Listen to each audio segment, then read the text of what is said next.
Henderson and welcome to Being Thinking. Today what I want to do is I want to go back to the beginning of my journey with cancer. And as I've already said, it started way back in probably the end of 2009, around sometime in December, early 2010, January 2010, with just some discomfort of swallowing in my throat.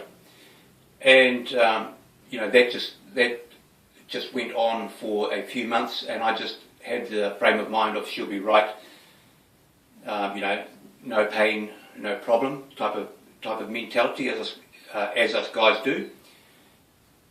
However, as time went on, the discomfort in my throat, got gradually worse, but it was only when I swallowed, and what that really meant was that at meal times I would start taking longer and longer and longer to finish a meal.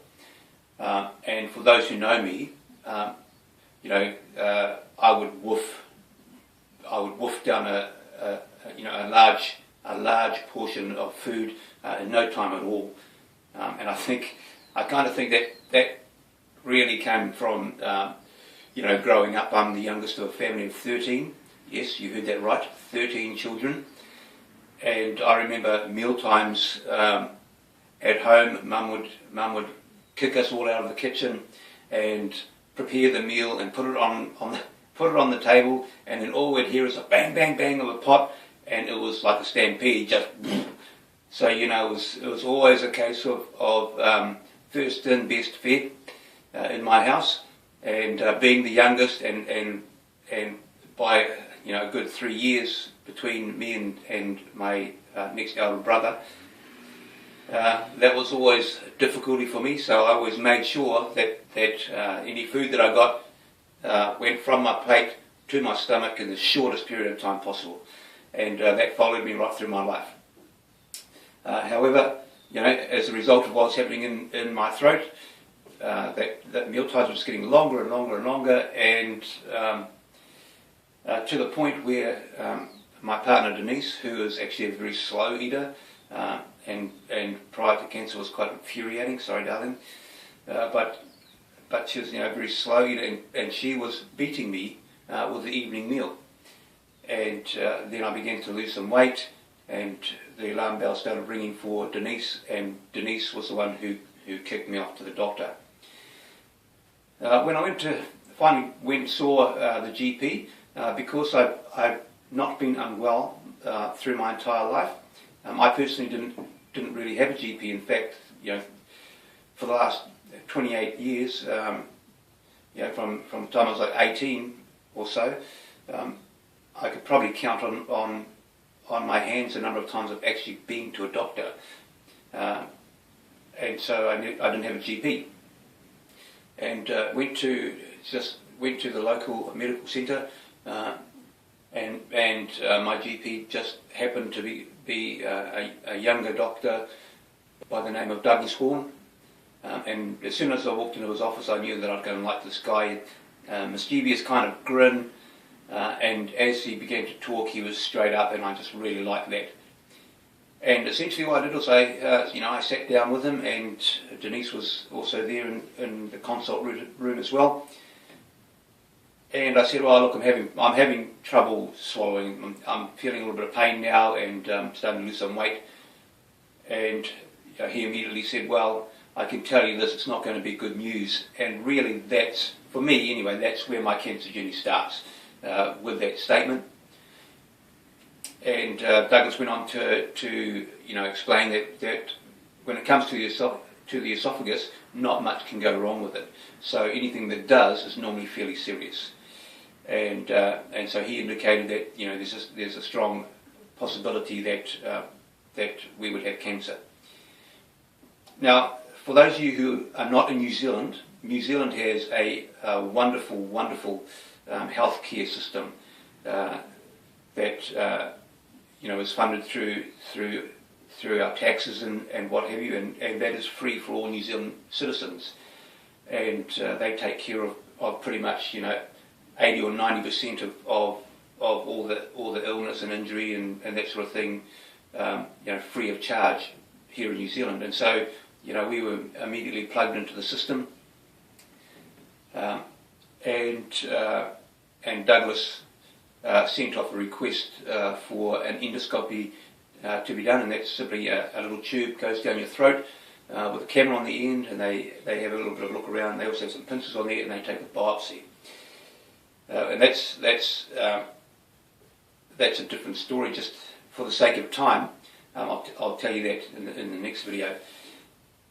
Essentially, at this point, Denise and I, we thanked Douglas. We got in the car. It's only a 5-minute or less drive home. We were completely silent, and I guess for both of us, just the thought of the C word was just pounding in our heads.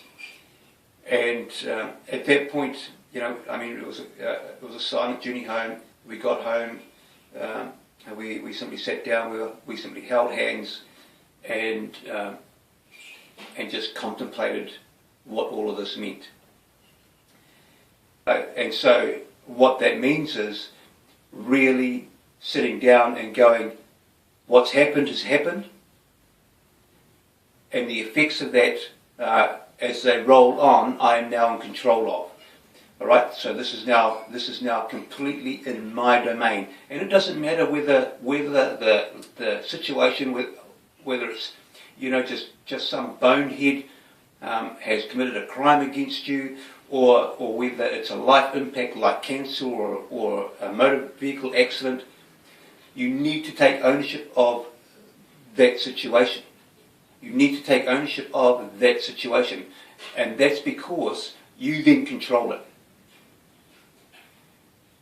And that's what I needed to do. And so during that time between seeing the GP and going off to have the actual scope done, I was very much just framing things in my head. What would this mean?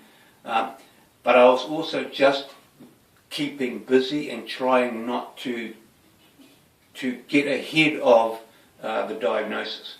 I mean, there was in my heart, I guess I knew that yes, this was cancer, but I was simply going to make sure that every step of the way I would frame things in a way that I could see the opportunities, I could see clearly the next step, and I would deal with things one step at a time. Now, what I did not do, I did not run home to Google. And I think that's a mistake that a lot of us make, because we need to understand that things like fear come from painting a gloomy picture where there's not really one. I remember someone giving me a definition of fear as being false evidence appearing real, and sometimes that can be the case. I mean, when we hear cancer, it has exactly the same mental stress of being at the beach and having someone yell shark. It has exactly that same meaning, and for most of us, we don't either see or understand that there are levels of cancer, and those levels are basically described in what they call staging levels. And so you might have a let's just call it a pre-diagnosis of cancer, but it could be level 1, and that is very, very, very survivable. So until you have the formal diagnosis, you actually don't know where you're at. You really don't know what the long-term impact and implications of that diagnosis are. And I made that assessment in my mind that I wasn't going to preempt this. And really, it was just about being busy, not going to Google, not filling my head with a whole lot of shit that I really didn't need in there, because the one thing I did know was that if my stress levels increased as a result of this, I could actually be feeding that cancer, and I didn't want that to happen. And the other thing is that I would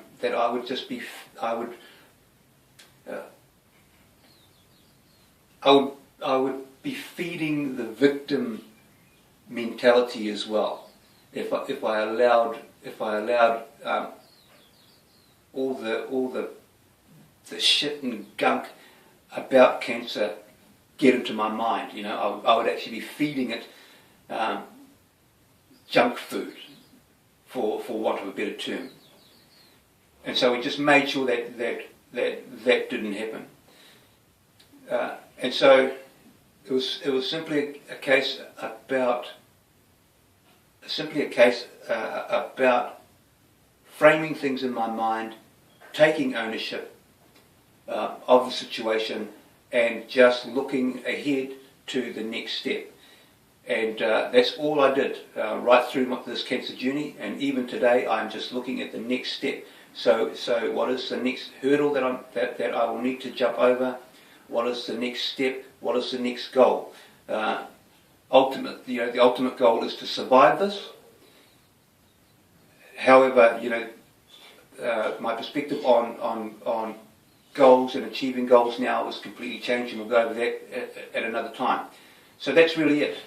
It's all about, you've got that pre-diagnosis, the cancer word is in your head, it reverberates the same way that shark does if you're at the beach, and you just need to ease off. Okay, don't run into this, ease off it, and feed your mind with other things, whether that's just locking into work, loving your partner, whatever it is, just allow your mind to flow somewhere else. For some people that might mean going to church and getting down on your knees and just praying. For others it's meditation. Whatever it is. But just you use something in some way to free your mind and get the C word out. Just until you take that next step and you start getting into the diagnosis and the prognosis staging and those sorts of things. So thank you very much for your time, and I look forward to speaking with you again shortly. Now, if you would like to have a conversation with me, either via email or even have a chat with me through Facebook, then please just go to the Facebook page and private message me with your email address, and I'll be happy to respond to you. Thanks very much, and remember,